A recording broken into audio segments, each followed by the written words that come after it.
Welcome everyone to another episode of my newest podcast, Roots of Faith. Today's guest is very, very, very special. We have His Grace Vladyka, did I say that right? Vladyka Nikolai. Okay, this is my first time with a bishop, so please forgive me if I'm ignorant on certain things. I'm flattered. Yeah, so thank you for having me here. Really appreciate it. Sure, And glad to have you.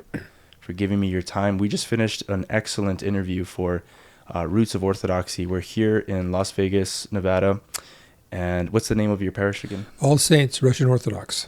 All Saints Russian Orthodox. And we just finished having a wonderful conversation. We touched on many different topics. For my audience knows that this particular podcast is about myself exploring between Orthodoxy and Catholicism. And so I kind of wanted to dive into some of those issues. Maybe you could help me with some of my stumbling blocks looking into Orthodoxy. But real quick, maybe introduce yourself, because for this particular video, for the people that didn't see the other video. Mm-hmm. I'm Bishop Nikolai. I'm the rector here in Las Vegas, as you said, All Saints Russian Orthodox Church. Parish is about 12 years old. And it's a mixed parish with many different ethnic backgrounds. A lot of Americans coming to Orthodoxy because they're seeking a real church. So, right. Actually, let's dive into that a little bit. I noticed, particularly, and you let me know if you've felt it here at your church, if you've noticed particularly that young men are being drawn to Orthodoxy. It seems like young men more so than other people, but I could be wrong. That's just like my first impression. Well, you're right here. Okay.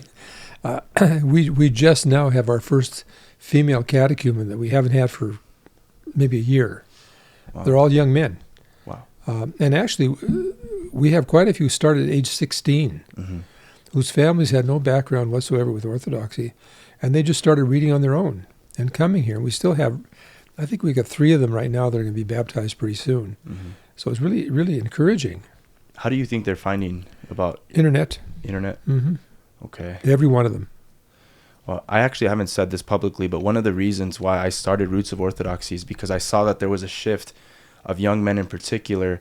This was maybe about 2 years now, a shift in which young men, they wanted something deeper. They wanted a faith that was rich in tradition, but they didn't know where to find it. And so, unfortunately, a lot of men were going to Islam because that's where they were able to find, the discipline, the fasting, the prayers. And that's one of the reasons why I started Roots of Orthodoxy, is I wanted to show you actually don't have to leave Christianity if you want that. If you're looking for tradition, if you're looking for these ascetical practices, it's here in Orthodox Christianity. And it's kind of weird because I myself am not Orthodox, but I'm able to recognize that what they're looking for is not out there, it's from here. So it's kind of funny. I had a friend of mine who was raised in the Catholic Church. She's almost 90 years old now, and she had a conversation with me a few years ago. Her sister knows everything. Mm-hmm. Thinks she knows everything. She doesn't, but she's just a know-it-all about everything. And she said to me one day, she said, my sister said that you should respect Islam because they're the oldest religion. I started laughing. I said, "Are you serious?" She said, "Well, yeah." I said, "Well, of course they're not. They came after Christianity. Much later. 400 years." Yeah. And she said, "Oh, that can't be." I said, "Well, I'm sure you know better than I." Mm-hmm. She calls me back the next day, and she said, I'm so embarrassed. Wow. But that's my sister who knows everything. No, of course she didn't know everything. And this is one of those, again, what are you looking for? We are old. We're over 2,000 years old. It's a disciplined church. It's a church that was formed on the blood of martyrs who made a sacrifice that we could have what we have today. And throughout these last 2,000 years, we've suffered. Mm-hmm. And I think we were getting close to that happening again here in America had this last election not occurred. Wow. Yeah, it's I was actually one of those individuals that was influenced by the recent shift of people looking for something deeper. And I was actually entertaining the idea of looking at Islam. And I was particularly inspired by these online personalities. You probably don't know them, but Peter over here probably knows them, like Andrew Tate and Sneeko and these online personalities that converted to Islam. But a lot of people just don't know the history. You mentioned Islam came way later, much later after Christianity. And from my research, a lot of those practices that people love about Islam actually come from Christianity. So in particular, we're about to enter the season of Great Lent. They have a version of that called Ramadan. Those ascetical practices, those periods of fasting, the types of prayers that they do, the prostrations, people don't realize that actually started with Orthodox Christianity. Of course not. They would never want to admit that. Yeah, so what can you say for people looking for that, but, that... Well, the Orthodox Church, of course. If you don't believe in a Messiah, then you can go anywhere. Mm-hmm. If you believe in a Messiah, then you have to be a Christian, and you have to be an Orthodox Christian. Mm-hmm. We are the original church. And I remember even growing up, half my family was Catholic. Mm-hmm. My mother's brothers married these devout Catholic women because her brothers didn't go to church. So they marry these women, they take them, they became Catholic. I remember that we used to go to the Catholic Church on Christmas Eve, on December 24th. And they all came to our church on January 7th. But it was just the way it was. But the church was magnificent. There was incense, and they had these altar servers walking, these processions. It was glorious. Today, there's nothing left of that. They became a Protestant church. Wow. In Vatican II, they should have just started with English and left the rest of it alone. And whatever people choose, it's their decision. Right. I can only talk about what orthodoxy is to me and the basis of orthodoxy. But I'm prejudiced against Islam. Mm-hmm. I'm Serbian, and for 500 years they occupied our territories and Right. did horrendous things to our people. Many things that we don't talk about openly. Mm-hmm. It's not a peaceful religion. Either you become Muslim or you die. That's the rule. Well, that's not in Orthodoxy. In Orthodoxy, we let you choose to be who you want to be. And if you choose to be Orthodox, then there's a certain way to do that. And it's a lifelong effort to discipline yourself to live that life. But when you get to that point, you're free. Mm-hmm. You're no longer shackled with, this, And the problem we have with, like Protestants when they come, we always say they bring their baggage. Mm-hmm. Because every Protestant church has got its own theology. Right. We have the same theology. Every Orthodox church has its own theology. The same theology. Wow. One of the things I've noticed is that in Islam, I feel just at a first glance that a lot of what is required of them is strictly just out of obedience. Like they have to adhere to the 5 prayers daily. They have to do all these things that it just seems, Protestants accuse us of having a works-based salvation. But when I look at Islam, that's probably what a works-based salvation actually is. Whereas in Orthodoxy, it's not about, it's about love. It's about theosis. Can you talk to us a little bit about that? Well, it's when Orthodoxy is not a salad bar. Mm. It's everything. Right. Yes, we have to fast on Wednesdays and Fridays. Yes, we have to abstain from certain things during the fast periods. We have to abstain from certain actions during these periods too. We're expected to do that. If we don't do that, then we have to repent. And this is what we have that opportunity to come back through confession, through repentance, to be forgiven and to start over again. And sometimes when people come to confession, they say, well, I'm going to confess the same things I confessed last time. Well, if you're still doing them, confess them. Imagine if you're carrying imagine that one little sin, gossip, is just a pebble. And you carry that every time.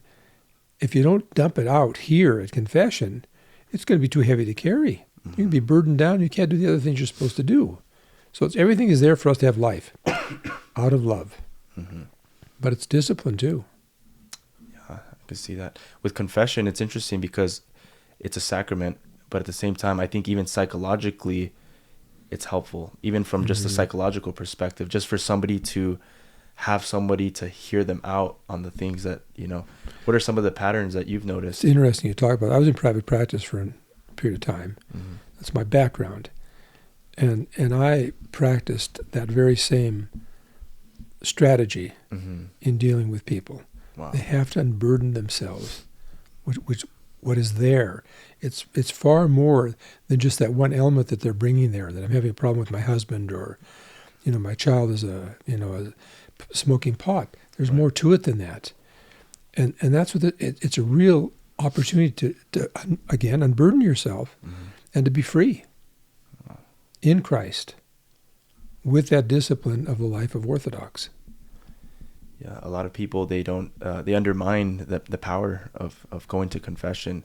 Well, because they're prideful. They're, I mentioned when we talked in the earlier podcast, some of the confessions that I'm hearing now from older people are things that they should have confessed 40 years ago. Mm-hmm. But again, it's a matter of them having that comfort to be able to unburden that, right, and give it to me, and let me get rid of it for them. Before the camera started rolling, we were talking about the concept of lust, the passions, and you mentioned that that's a big one, and that's one that keeps coming up over and over again. Do you see it as something that's increasing because of how our society has presented, a lot of what's going on with with promiscuity and having pretty much glorifying like that it's okay to embrace that passion? I think there's more because it's everywhere. Mm-hmm. I remember when I was a teenager, there was this murder in my hometown of a mother and her daughter. They were both adults. Both were nurses. It turns out that they were killed by this man whose wife came to them to do an abortion. They were doing abortions. And it was years later that he actually killed them for having killed his baby. Wow. Now, when I think of that, 50 or 60 years ago, and now, you've got abortion clinics everywhere. Mm-hmm. We do some things here with the Pregnancy Crisis Center, which here in Las Vegas has got the largest number of hits per capita of any in the nation. And their offices used to be right next to Planned Parenthood. So people would come to them, thinking they're going to Planned Parenthood, and they get, pulled in and not having an abortion, which is beautiful. Yeah, glory to God. And everything, everywhere you go now, everything you see, there's some kind of sexual connotation. Mm-hmm. And that lights a fire in everybody. Right. It's a fire. Mm-hmm.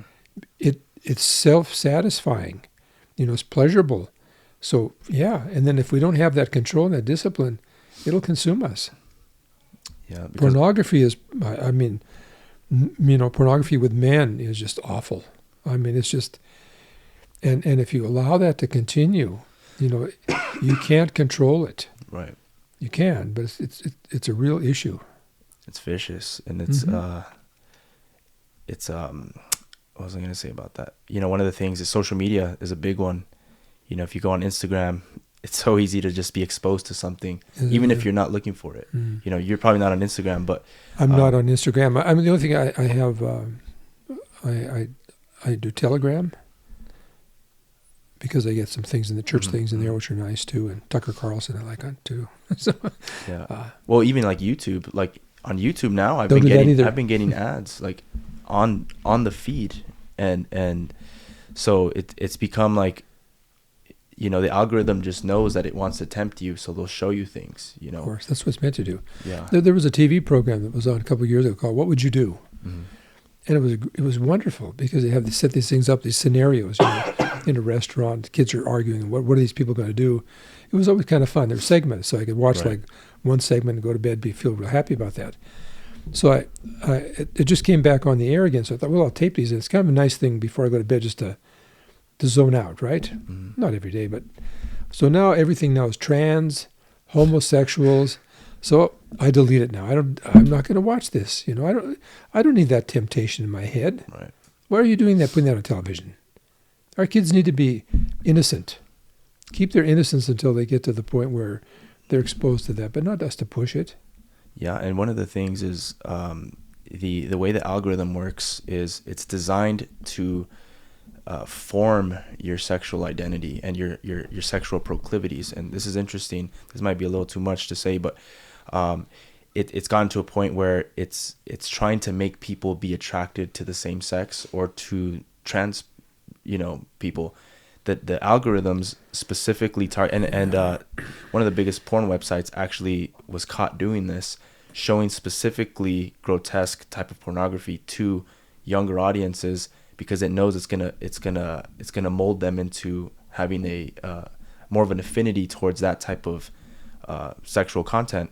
And one person comes to mind. He was on TikTok. He's an influencer, and he talks about how he's attracted to trans people because he was exposed to that type of content early in his life, that he can't help it, that it's just, and that's something that he wants to disassociate from. But I'm not sure. When I hear that, it's like the alcoholic coming to me and saying, it's in my genes. I can't stop. I don't buy that.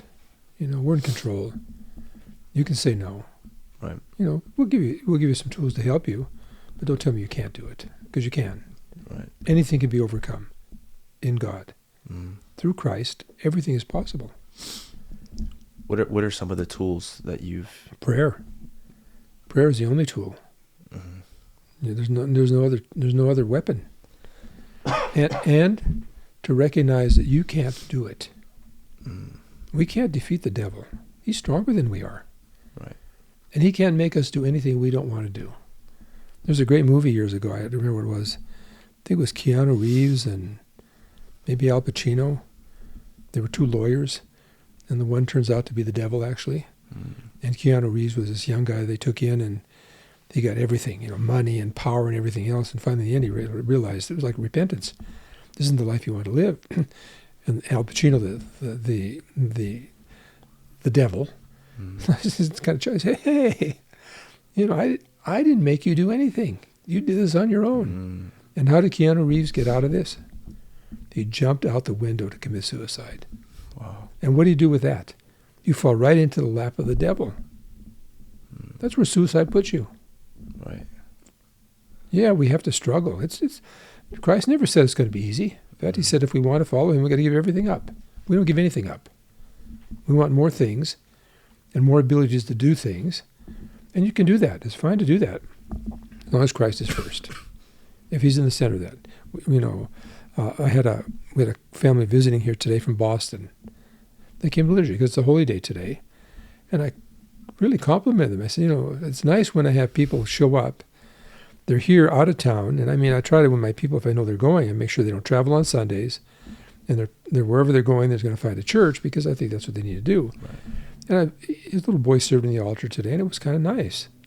But they found the church. Right. So this is nice. We don't go on vacation from church or from Orthodoxy. I like what you said in the other interview. You said this needs to be your oasis. Has to be. Yeah. It has to be. This we make the atmosphere in here as orthodox as we can. We're of the same mindset as we're Orthodox Christians on a journey. Everybody's from a different place, but here we're all in the same place. It's nice. How do we make sure that, obviously we come to church, but then we go out into the world? How do we make sure that we're bringing the church to the world? You take it with you. You can't leave it here. What you do is you leave the world out there when you come here. But when you come here, you take what you get here out there. And it'll last for a while. It won't last the whole time, but that's why you come back. Right. That's why we have holy days. That's why we have the opportunity for confession, to reconcile ourselves. I was listening to another priest, a priest I've interviewed actually, Father Sarah from Holland, and he was talking about how people often tell him excuses as to why they didn't do their prayers in the morning.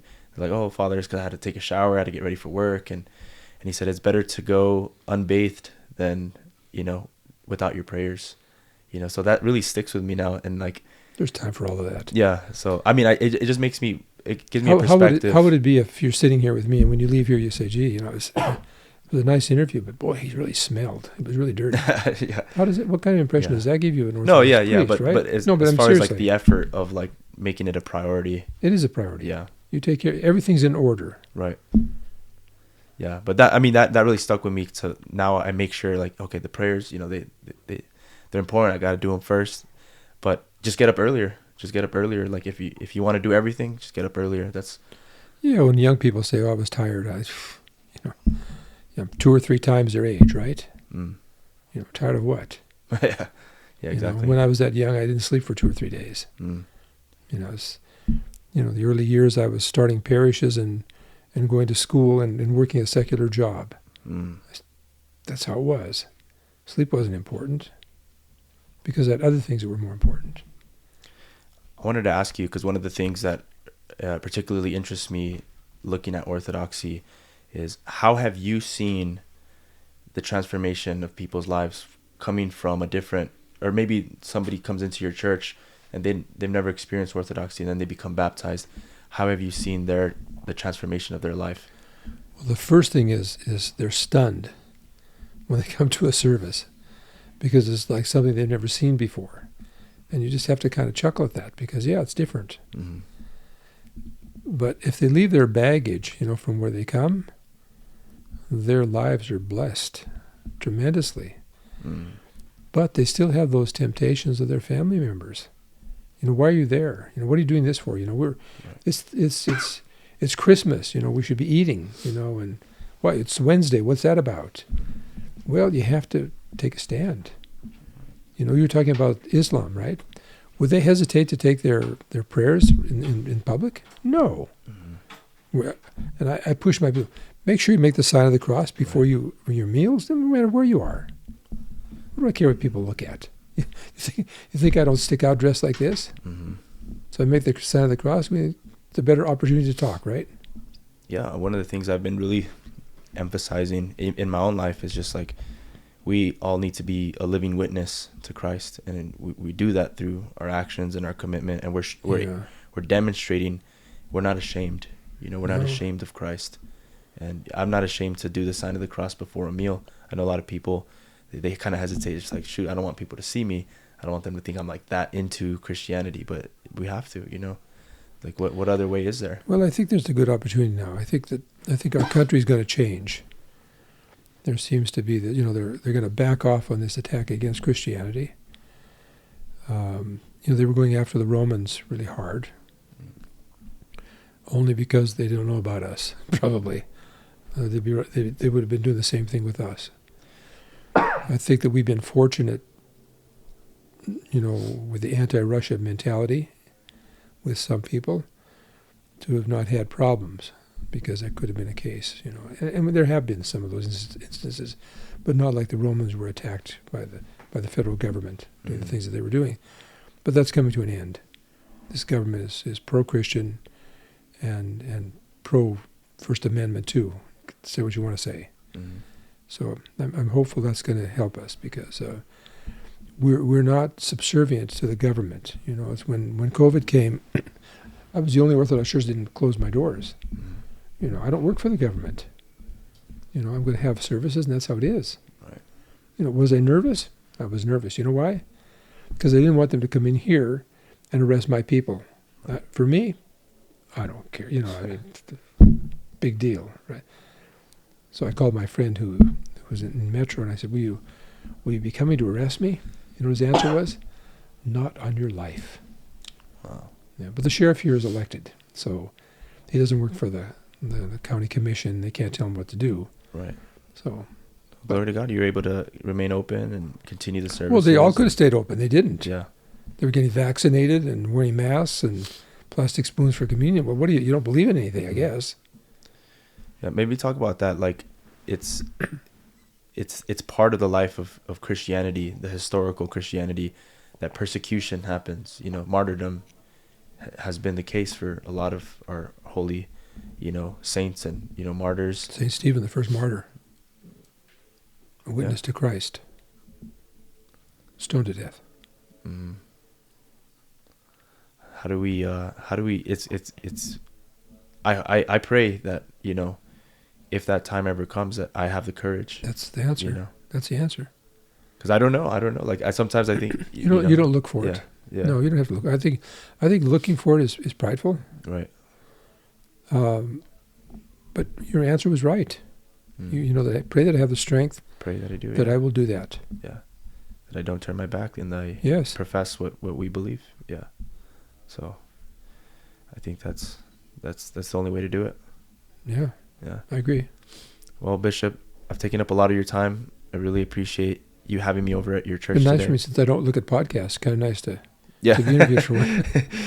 I really appreciate you having me here. I can't wait for the episode that we filmed earlier for that to come out and for this one to come out as well. So thank you so much for your time and for having me. I enjoyed it. Thank you. Thank you. And God bless you on your journey. Thank you. Yes. May He give you strength to continue Mm-hmm. and to make the decision.